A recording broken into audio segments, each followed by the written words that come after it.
বিজেপির এবারে প্রার্থী তালিকা প্রকাশের পর থেকে বিভিন্ন জায়গায় প্রার্থী পছন্দ নয় বলে ক্ষোভ উগরে দিয়েছেন দলীয় কর্মীরা। আর এই তালিকায় এবারে নাম জুড়ল পশ্চিম মেদিনীপুর জেলার নারায়ণগড় বিধানসভা কেন্দ্রের প্রার্থী রমাপ্রসাদ গিরিকে নাপসন্দ এবং সেই রমাপ্রসাদ গিরির বিরুদ্ধে ক্ষোভ দেখিয়ে খড়গপুরে জেলা বিজেপির কার্যালয়ে ক্ষোভ জানালো বিক্ষুব্ধ বিভিন্ন বিজেপি কর্মীরা নারায়ণগড় ব্লক এলাকা থেকে গিয়ে জেলা পার্টি অফিসে ভাঙচুর চালানো হয়।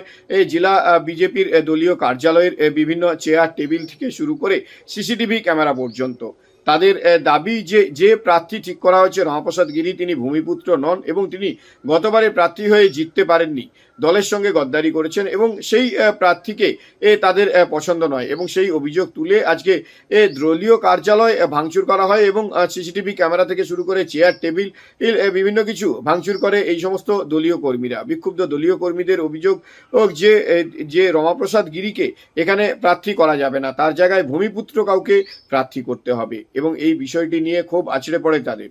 যদিও বা জেলা বিজেপি সভাপতি সমিত মণ্ডল তিনি জানান যে এই যে প্রার্থী তালিকা প্রকাশ হয়েছে তা রাজ্যের সম্মতিক্রমে প্রকাশ হয়েছে, রাজ্য কমিটিকে এই বিষয়টি জানা হবে, রাজ্য ছাড়া এই তালিকা কোনোভাবেই পরিবর্তন করা সম্ভব নয় এবং তিনি এই সমস্ত দলীয় কর্মীদেরকে ক্ষান্ত করার চেষ্টা করেন। কিন্তু বিষয়টি এখানেই থেমে থাকেনি। এই দলীয় কার্যালয়ে ভাঙচুর এবং এই বিক্ষোভকে প্রসঙ্গে এই রমাপ্রসাদ গিরি সরাসরি কোনো মন্তব্য না করলেও রমাপ্রসাদ গিরির ঘনিষ্ঠ যারা রয়েছেন তারা বক্তব্য দিতে গিয়ে তারা বলেন যে জেলা দলীয় কার্যালয়ে ভাঙচুরের পেছনে জেলা সভাপতির মদত রয়েছে, কেননা জেলা সভাপতি নিজে তার স্ত্রীকে এই বিধানসভা কেন্দ্রে প্রার্থী করতে চেয়েছিলেন এবং ঘনিষ্ঠ মহলে তারা সেই বিষয়টি তিনি জানিয়েছিলেন এবং সেই দলীয় কর্মীরা প্রার্থী যেহেতু যে জেলা সভাপতি তার স্ত্রী প্রার্থী হয়নি সেই কারণেই তারাই ক্ষোভ দেখিয়েছে, বিক্ষোভ দেখিয়েছে। এই পুরো বিষয়টিকে নিয়ে এই মুহূর্তে কিন্তু জেলা রাজনীতিতে রীতিমতো আলোড়ন পড়ে গিয়েছে। বিজেপির গোষ্ঠীদ্বন্দ্বের যে আজ চারিদিকে ছড়িয়ে পড়েছে তা দেখা যাচ্ছে বলে রাজনৈতিক মহলের ধারণা। পাশাপাশি এই বিষয়টিকে নিয়ে কটাক্ষ করতে ছাড়েনি তৃণমূল। জেলা তৃণমূলের পক্ষ থেকে জানানো হয়েছে যে বিজেপি যেখানে প্রার্থী এখনো পর্যন্ত ঠিক করে উঠতে পারছে না, প্রার্থীকে নিয়ে বিভিন্ন জায়গায় ক্ষোভ উগরে দিচ্ছে দলীয় কর্মীরা, তারা কি করে রাজ্য দখল করার স্বপ্ন দেখে।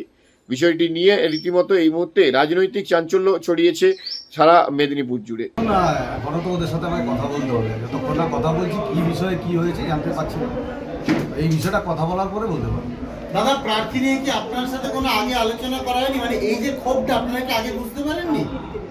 না, এইরকম ক্ষোভ আছে বলে বুঝতে তো নিশ্চয়ই পারিনি যে ক্ষোভ কিছু বিষয় আছে কি না। তবে বিষয়টা যে কতটা ক্ষোভ আছে, এর মধ্যে অন্য কোনো বিষয় আছে সেটা তো জানতে হবে, ওদের সাথে বসতে হবে। আমরা ওদেরকে নিয়ে বসে তারপরে বলতে হবে।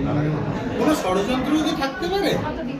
দেখুন, আগে থেকে কিছু বলা আমার পক্ষে সম্ভব নয়, কারণ যতক্ষণ না দেখলাম অনেকে আছে যারা পার্টির কার্যকর্তাও আছে, তাদের সাথে তো কথা বলতে হবে, কার্যকর্তাদের।